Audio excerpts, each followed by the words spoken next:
Saudara-saudariku yang dikasihi Tuhan, berkah dalam. Sudah kita memberi senyum hari ini, Senin 14 Agustus 2023.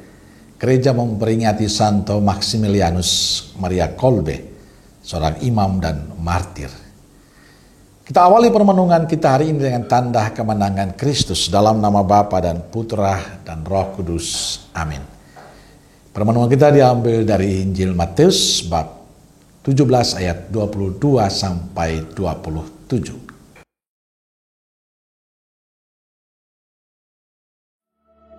Pada waktu Yesus dan murid-muridnya bersama-sama di Galilea, ia berkata kepada mereka, Anak manusia akan diserahkan ke dalam tangan manusia, dan mereka akan membunuh dia. Dan pada hari ketiga, ia akan dibangkitkan. Maka hati murid-muridnya itu pun sedih sekali.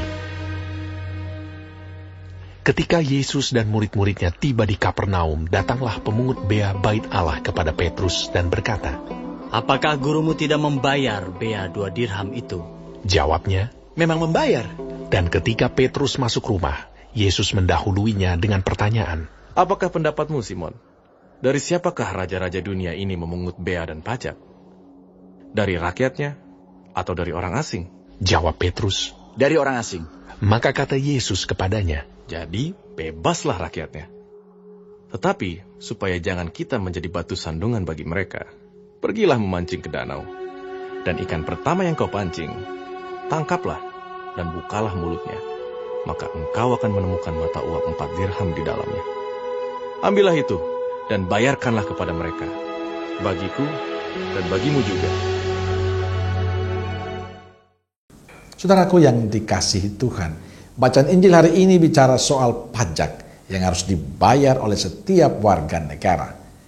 Dikatakan ada seorang pemungut pajak bait Allah datang pada Petrus dan berkata, apakah gurumu tidak membayar pajak 2 dirham? Agar tidak menjadi batu sandungan, maka Yesus menyuruh Petrus untuk membayar pajak yang diminta. Caranya dengan pergi ke danau dan menangkap ikan. Lalu dari mulut ikan itu akan ditemukan mata uang 4 dirham. Uang itu digunakan untuk membayar pajak bait Allah. Yesus menyambut baik permintaan pemungut pajak bait Allah. Bagi saya, Yesus menunjukkan ketaatannya, kesetiaannya sebagai warga negara. Dia meminta kepada Petrus untuk membayar pajak. Walaupun sebenarnya Yesus tidak perlu melakukan hal itu, karena dia anak Allah, tapi Yesus tidak mempertahankan statusnya. Dia tetap membayar pajak. Ia tidak mau menjadi batu sandungan bagi banyak orang. Saudaraku yang dikasihi Tuhan, sikap Yesus menjadi inspirasi untuk kita hari ini. Ada pertanyaan mendasar, bagaimana kita sebagai warga negara dan sebagai seorang Katolik?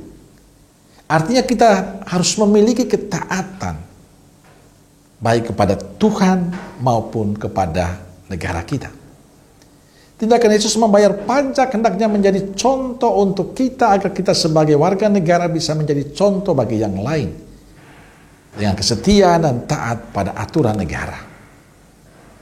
Maka saya ingin berpesan pada kita hari ini, jadilah warga negara yang baik dengan mentaati aturan yang ada, dengan menjalani segala aktivitas sesuai dengan apa yang terjadi di tengah bangsa kita.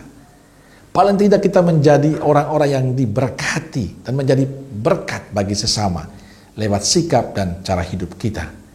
Jangan menjadi batu sandungan bagi sesama kita. Dikala kita hidup di tengah-tengah lingkungan kita, RT kita, RW kita, atau di tengah-tengah tempat kerja kita, jangan menjadi batu sandungan, tapi hendaknya kita menjadi berkat untuk sesama. Amin. Semoga Allah yang Maha Kasih memberkati saudaraku sekalian, Bapa, Putra, dan Roh Kudus. Amin. Kalau Roh Kudus Nazaret, doakanlah kami. Amin. Berkah dalam.